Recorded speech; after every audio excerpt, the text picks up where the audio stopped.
ya Bazecha, Bawacha, Bavicha na ofisi vile vile ya kumbukumbu ya kuwa ndio ofisi ya kwanza ya Chadema.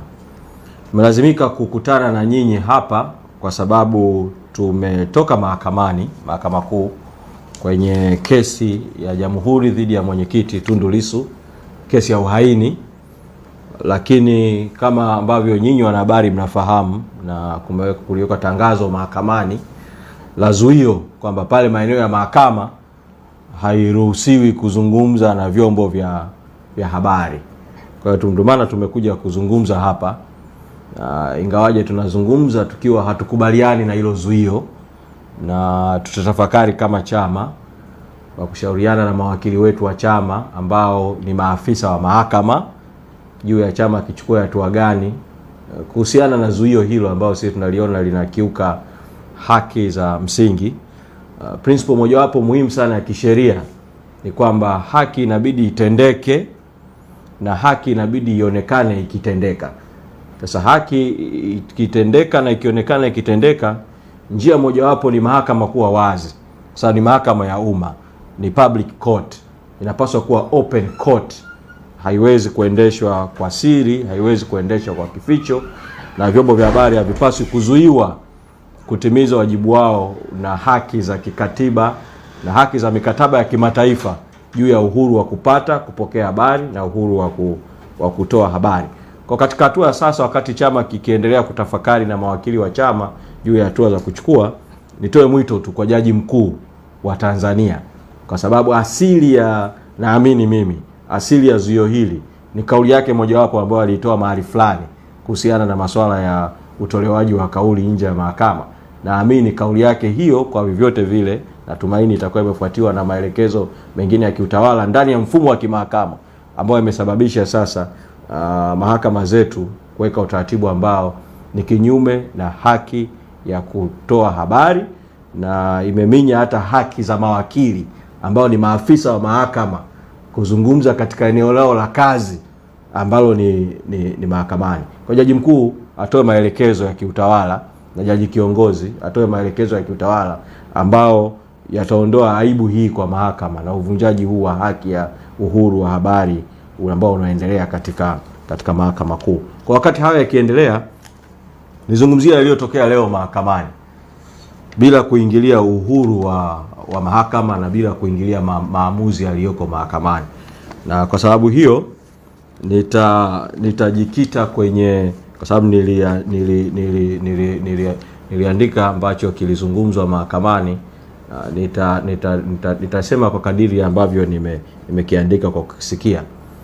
Kesi ilianza kwa upande wa Jamhuri, kwa maana ya waendesha mashtaka, mawakili wa upande wa Jamhuri kusema kwamba shauri limekuja kwa ajili ya kusikilizwa, lakini wakasema wanapendekeza shauri liahirishwe kwa sababu shahidi waliyekuwa wamlete leo amepata dharura ya kiafya, yuko Muhimbili clinic, na wakasema kwamba tutaleta mashahidi wetu wote kuendelea na usikilizwaji siku ya Jumatatu. Kwa hiyo kwa ufupi huo ndio ilikuwa hoja ya upande wa Jamhuri. Sasa mwenyekiti Lissu akasimama, ambaye ni mshtakiwa wa kesi ya uhaini anayejitetea mwenyewe, akasema ana jambo la kuieleza mahakama, na akasema kwamba yeye yuko tayari kuendelea na kesi leo, na akaenda mbele akasema jambo la pili ni kwamba, na nitanukuu maneno ambayo aliyezungumza mwenyekiti Lissu mahakamani: napinga ombi la kuahirishwa kwa sababu iliyotolewa na mawakili wa serikali. Kulikuwa na amri ya mahakama mwaka jana kwamba upande wa mashtaka wao wanaleta mashahidi wasiopungua 2 kila siku ya kesi inaposikilizwa. Hii amri mmeirudia juzi Jumatano na mmeirudia jana kwamba upande wa mashtaka ulete mashahidi wengi. Upande wa mashtaka hautekelezi kwa sababu nyinyi majaji mmeshindwa kuchukua hatua kwa upande wa mashtaka kuvunja amri za mahakama. Kwa kuwa wanajua mahakama itawakubalia kila kitu, ndio maana wanaleta maombi kama haya. Majaji, mmeacha amri zenu zinapuuzwa na hamjachukua hatua kabisa. Sasa waheshimiwa majaji, kwa vile jambo hili limerudia tena, jana hawajaleta mashahidi, badala yake wameomba kuahirisha kwa mara nyingine leo. Msikubali mahakama ikageuzwa kama ambavyo upande wa jamhuri unataka. Na akasema kwamba mahakama hiyo isikubali na majaji wasikubali kugeuzwa kama ilivyokuwa kwenye kesi ya Jomo Kenyatta, ambapo ilikuja kuamuliwa kwenye mahakama London, kwamba ile kesi majaji walikuwa wanakubali kila kitu kinacholetwa na upande wa jamhuri hata kama akistahiki, na wanakataa kila kitu kinatolewa upande wa mashtaka. Kwa akasema majaji wasikubali kugeuzwa kama alivyokuwa Jaji Thaka wa Kenya katika kufanya matendo ambayo ni kinyume kabisa cha haki. Na mwenyekiti Lissu akasema kitendo cha wao kushindwa kuleta mashahidi kinaashiria kwamba pumzi imekatika kwa upande wa jamhuri, na akasema kama pumzi imekatika wafunge ushahidi kwa kuwa wameshakata pumzi, kwa kwamba kinachoendelea kilichobaki sasa ni wanavuta siku tu, kwa maneno ya mwenyekiti Lissu, kwamba ili mbaya wao aendelee kusota gerezani na wao mawakili wa serikali waendelee kula posho za serikali. Kwa vyovyote vile majaji msiyakubali matendo yao. Akasema, na akatumia maneno ya Kiingereza, again for the record, hii ndio kesi kubwa kuliko zote kwa mujibu wa katiba ya nchi, kesi ya uhaini. Hivyo umuhimu wa kesi hii lazima uonekane katika namna ambayo mahakama inasimamia amri zake, amri ambazo zimetolewa na majaji. Na akasema, na nitanukuu kwa Kiingereza alichotumia mwenyekiti Lissu, we are not treading on a new ground. Kesi au njia hii ilishatafsiriwa katika kesi ya mwaka 70 na 71 ya Gray Likungu Mataka, kesi ya uhaini ya kwanza kati ya Mahakama Kuu na Mahakama Afrika Mashariki. Kesi hiyo ilichukua miezi 6 na siku 17 pekee. Njia hiyo ilisafishwa vizuri zaidi na Mahakama Kuu katika chumba, na maneno mwenyekiti Lissu, chumba hicho ambacho mahakama ilikuwa inaendelea mwaka 1982 na 83 kwenye kesi ya Hatibu Gandhi na wenzake ya uhaini tena, ambapo kuanzia Mahakama Kuu mpaka mahakama ya rufani kesi nzima ya uhaini ilichukua siku 17, mwaka mmoja na siku 17 pekee. Na akaieleza mahakama kwamba haya yako kwenye court records za kesi hizo mbili, na yanaweza kutumika kama, kwa maneno yake nitanukuu maneno ya Kiingereza, kama precedence kwa namna ya kushughulikia kesi hii ya leo, ambapo yeye akasema mahakamani kwamba ameshakaa ndani gerezani kwa siku 493 bila kesi kumalizika, ambayo ni mwaka mmoja na zaidi ya miezi 4, na hawajamaliza ushahidi. Sasa akauliza swali tu, kama sasa akija yeye kama ushahidi wa jamhuri tu hujaisha, akianza yeye kushughulika na mashahidi wa upande wake, kumleta Samia Suluhu Hassan, kumleta Isidori Mpango aliyekuwa makamu wa rais na aliyekuwa rais, kumleta IGP mahakamani, itachukua miaka mingapi? Itachukua muda gani?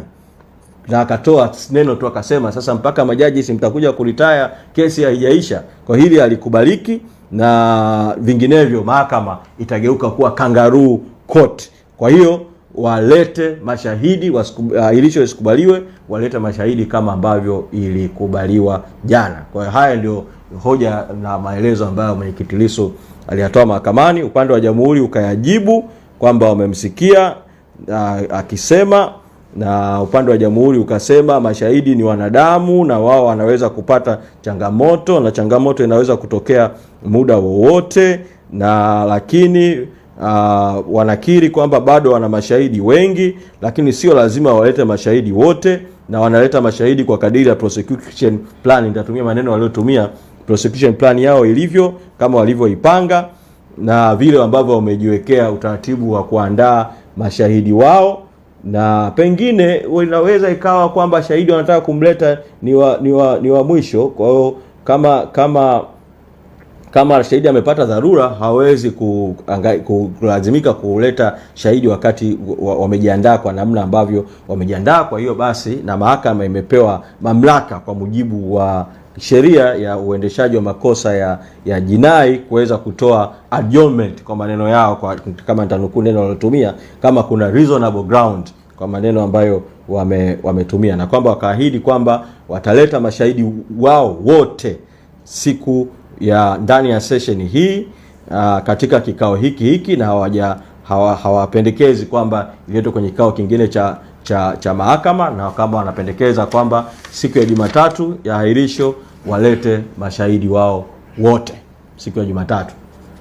Sasa majaji wakatoa uamuzi juu ya jambo hilo, na wakasema kwamba kama nitanukuu nilichokisikia, tunakubaliana na mshtakiwa kuhusu zile hoja za mshtakiwa juu ya amri ambazo mahakama ilizitoa, na wanakubaliana na mshtakiwa kuwa hilo ni shtaka kubwa la uhaini, na kwa kuwa ahadi ambayo upande wa jamhuri wameitoa iko kwenye kumbukumbu za mahakama ya kuleta mashahidi wao wote siku ya Jumatatu, basi iko kwenye record, basi wanakubaliana na upande wa jamhuri kutoa ahirisho mpaka siku ya Jumatatu saa 3, na kwamba upande wa jamhuri ulete mashahidi wao wote, na kama hilo halitatokea, kinyume na hapo, mtatumia maneno niliyoyasikia, mahakama inaweza kutoa amri zaidi.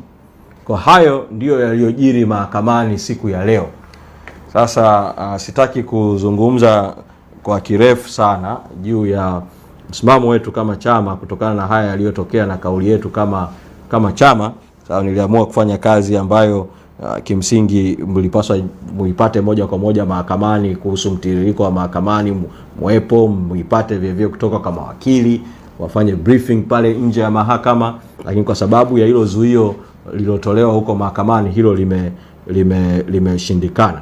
Lakini ambacho nakiona, na nitatumia kauli ambayo mwenyekiti Lissu ambaye ameitoa mahakamani, wamekata pumzi upande wa jamhuri.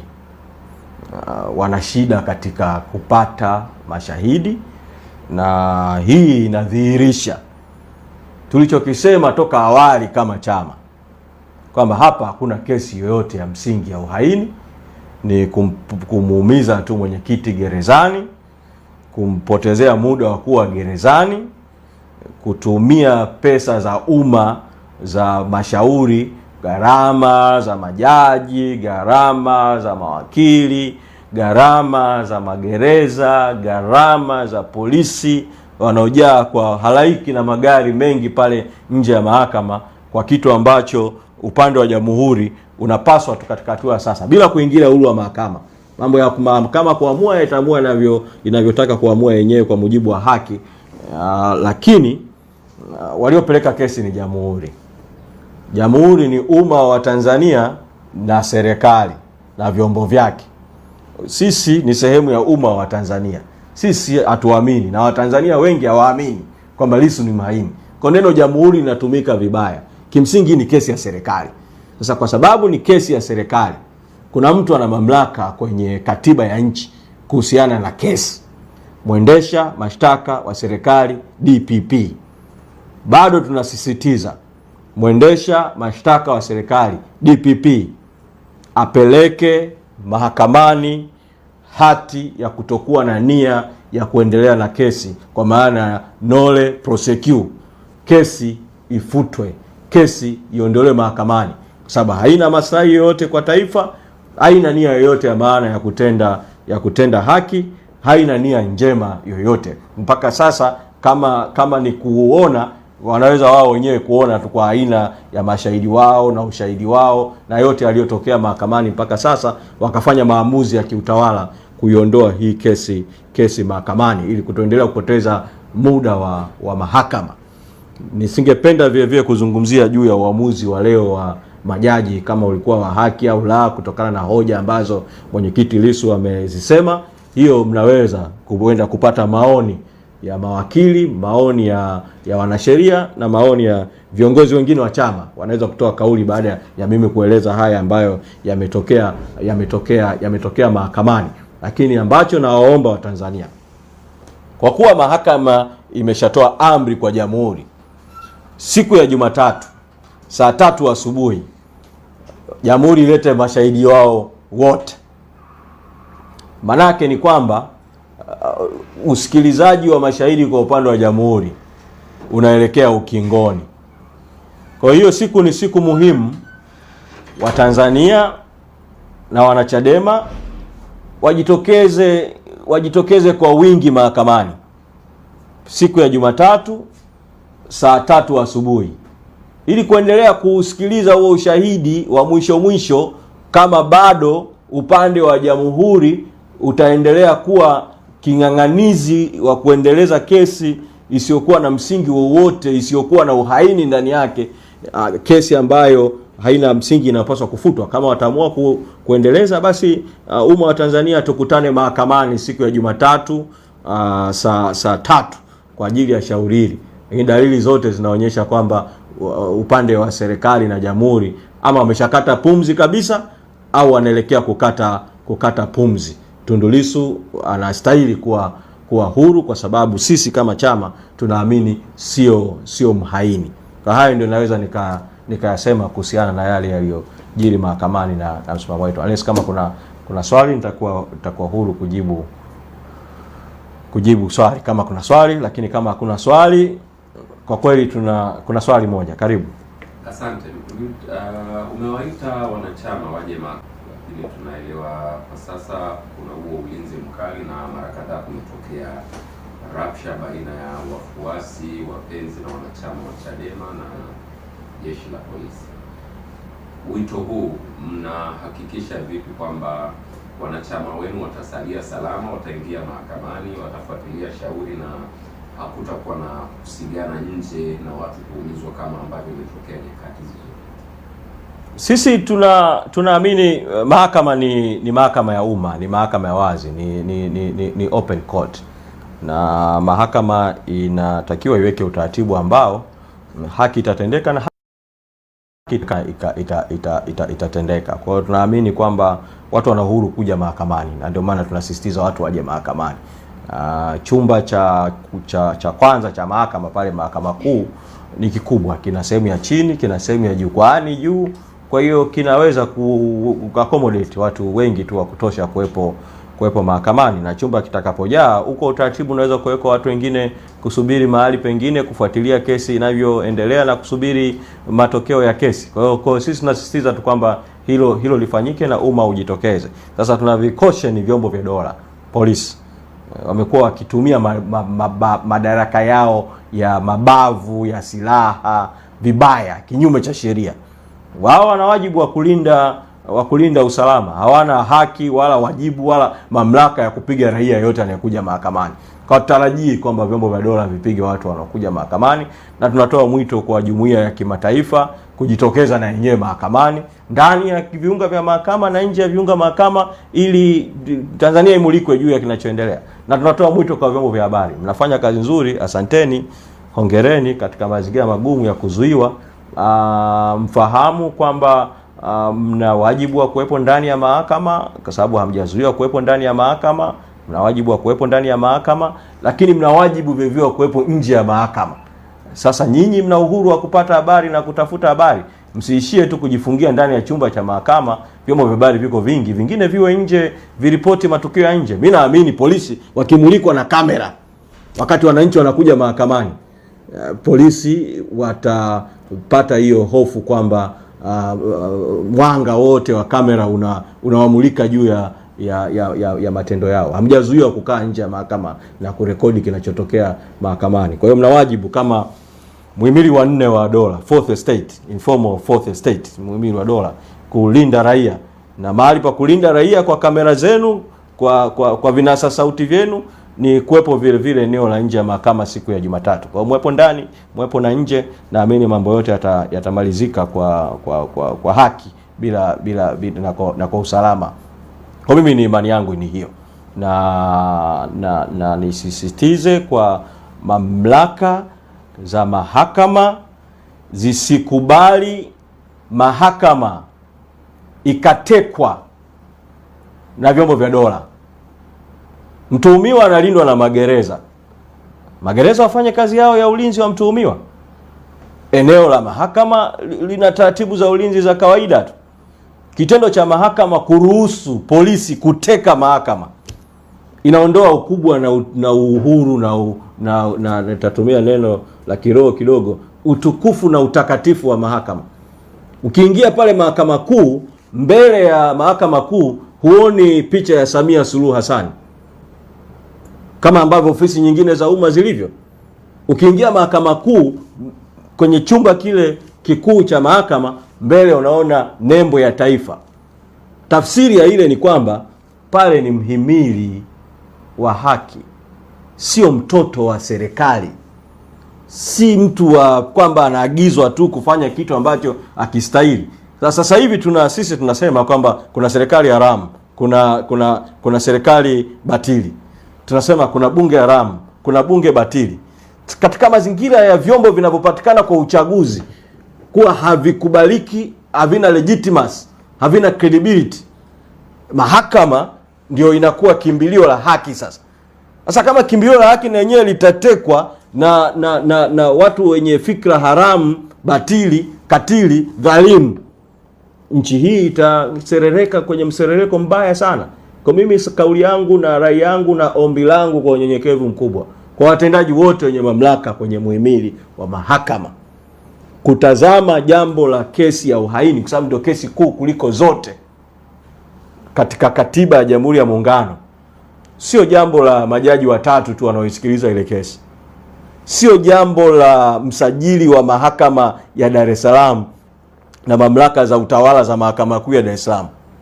Ni jaribio kwa mfumo mzima wa mahakama na ni jaribio kwa mfumo mzima wa haki Tanzania. Kwa ni waombe wa ufaulu hilo jaribio ambalo dunia nzima inalitazama, na Watanzania kwa ujumla wao wanafuatilia hii kesi. Wengine wanakuja mahakamani, wengine wanasikiliza, wengine wanafuatilia kwa njia mbalimbali. Ina public interest ya hali ya juu sana. Kwa level hiyo ya public interest, uwezo wa haki kutendeka na haki ikionekana kutendeka uongezeke zaidi. Asante. Ninawashukuru. Asanteni sana.